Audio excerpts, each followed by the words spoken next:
Ezekiel പ്രവാചകന്റെ പുസ്തകം എന്നുള്ള വായന 32-ാം അധ്യായം 1 മുതൽ 16 വരെയുള്ള വചനങ്ങൾ. പാർട്ട് 1. ഈജിപ്ത് ഒരു ഘോര സത്വം. 12-ാം വർഷം 12-ാം മാസം 1-ാം ദിവസം കർത്താവ് എന്നോട് അരുളി ചെയ്തു, മനുഷ്യപുത്ര, ഈജിപ്ത് രാജാവായ ഫറവോയ്ക്കു വേണ്ടി നീ ഒരു വിലാപഗാനം ആലപിക്കുക.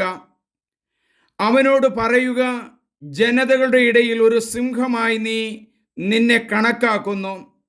എന്നാൽ നീ കടലിലെ ഘോരസത്വം പോലെയാണ്. നീ നിന്റെ നദികളിൽ ചാടി വെള്ളം ചവിട്ടി കലക്കി അവരുടെ നദികൾ മലിനമാക്കുന്നു. ദൈവമായ കർത്താവ് അരുളി ചെയ്യുന്നു, അനേകം ജനതകളുമായി വന്ന് ഞാൻ നിന്റെ മേൽ വല വീശും. അവർ നിന്നെ വലിച്ച് പുറത്തിടും. നിന്നെ ഞാൻ നിലത്തെറിയും. തുറസായ സ്ഥലത്തേക്ക് നിന്നെ ഞാൻ ചുഴറ്റിയെറിയും. ആകാശത്തിലെ എല്ലാ പറവകളും നിന്റെ മേൽ പറന്നു വീഴുന്നതിനും ഭൂമിയിലെ എല്ലാ മൃഗങ്ങളും നിന്നെ തിന്ന് തൃപ്തരാകുന്നതിനും ഞാൻ ഇടവരുത്തും. നിന്റെ മാംസം ഞാൻ പർവ്വതങ്ങളിൽ വിതറും. താഴ്വരകൾ നിന്റെ പിണം കൊണ്ട് ഞാൻ നിറയ്ക്കും. നിന്റെ രക്തമൊഴുക്കി ഞാൻ ഭൂമിയിലെ മലകൾ വരെ കുതിർക്കും. നീർച്ചാലുകൾ നിന്നെ കൊണ്ട് നിറയും. നിന്നെ നിർമ്മാർജ്ജനം ചെയ്തു കഴിയുമ്പോൾ ഞാൻ ആകാശത്തെ മൂടിക്കളയും. നക്ഷത്രങ്ങളെ അന്ധകാരമാക്കും.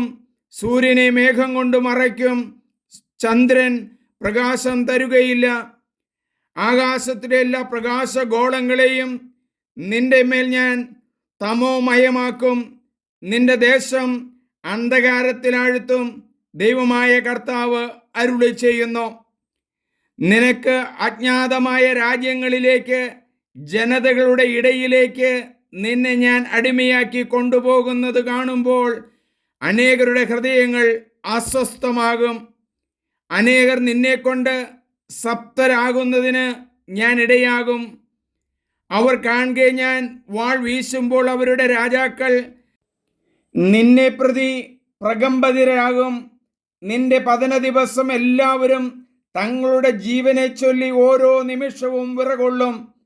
ദൈവമായ കർത്താവ് അരുളി ചെയ്യുന്നു, ബാബിലോൺ രാജാവിൻ്റെ വാൾ നിന്റെ മേൽ പതിക്കും. നിന്റെ ജനക്കൂട്ടത്തെ മുഴുവൻ ശക്തന്മാരുടെ വാളിന് ഞാൻ ഇരയാക്കും.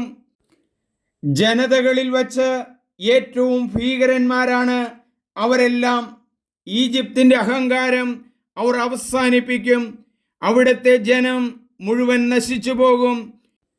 മനുഷ്യൻ്റെ പാദങ്ങളോ മൃഗങ്ങളുടെ കുളമ്പുകളോ മേലിൽ അവയെ കലക്കുകയില്ല. ദൈവമായ കർത്താവ് അരുളി ചെയ്യുന്നു, ഞാൻ അവരുടെ ജലം തെളിമയുള്ളതാക്കും.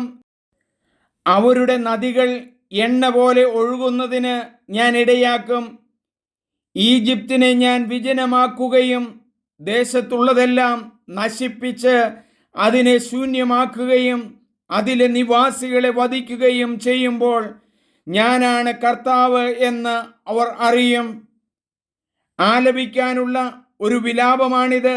ജനതകളുടെ പുത്രിമാർ ഈജിപ്തിനെയും അവരുടെ എല്ലാ ജനങ്ങളെയും കുറിച്ച് ഇത് ആലപിക്കും.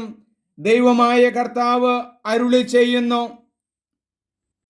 നമുക്ക് ദൈവമേ, എസെക്കിയേൽ പ്രവാചകനോട് 32-ാം അധ്യായത്തിൽ 1 മുതൽ 16 വരെയുള്ള വചനങ്ങളിൽ അരുളി ചെയ്യുകയാണല്ലോ, ഈജിപ്തിനെ ഒരു ഭീകര സത്വമായി കാണുക. ഈജിപ്തിൻ്റെ അധപ്പതനം അങ്ങ് കാണുകയാണ്. ദൈവമേ, അധപ്പതനത്തിനുള്ള കാരണങ്ങൾ ഞങ്ങൾ കാണുന്നുണ്ട്. അഹങ്കാരവും തിന്മയും മുറ്റിയ അവസരത്തിലാണല്ലോ അങ്ങ് അവരെ ശിക്ഷിക്കുന്നത്. അഹങ്കാരമില്ലാതെ കഴിയുവാൻ ഇടയാക്കണമേ.